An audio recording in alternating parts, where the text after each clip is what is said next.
הדבר שהכי אני אוהבת זה ים. אני די ילדת ים, מאז שאני זוכרת את עצמי. הייתי גולשת עד שקצת נפצעתי והפסקתי לגלוש. אבל ים זה המקום שלי. שם אני מרגישה את השקט והכל. אם זה ללכת עם חבר, אם זה סתם לשבת עד השקיעה, זה מטורף. יש לי חולצה סגולה, סתם עם איזה קריקטורה עליה וכל הגב שלה חשוף, שאני חושבת שזה סקסי וזה יפה וזה מתאים ליציאה בערב, זה מה שאני אוהבת. קצת פוזות בתוך המים, קצת פוזות על החול. אני חושבת שהפריים הכי יפה זה היה שאני שוכבת על הסלעים בתוך המים. פוזות, מרימה הכל. סקסי.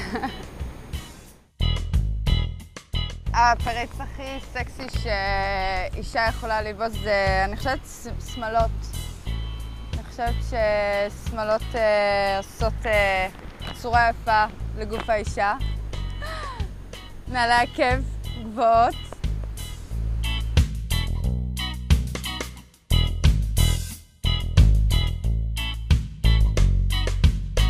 הסיטואציה הכי מצחיקה הייתה שהתחילו איתי, זה היה במטוס, הטיילת פשוט ניגשה אליי, אמרה לי, האדון מקדימה הזמין אותך לשתות.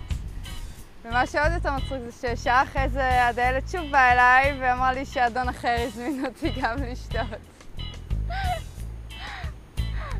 וזהו, לא לקחתי את השתייה, לא.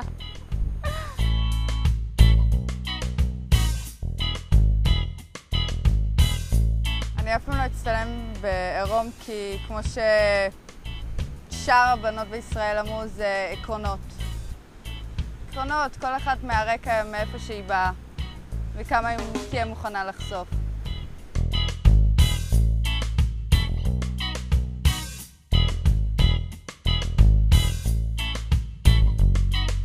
אני ממש אוהבת לצאת.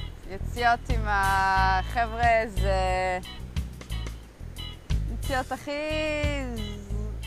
הכי מטורפות שיש. כל הם יושבים אצל החבר'ה, שותים והכל, יוצאים, מסתובבים.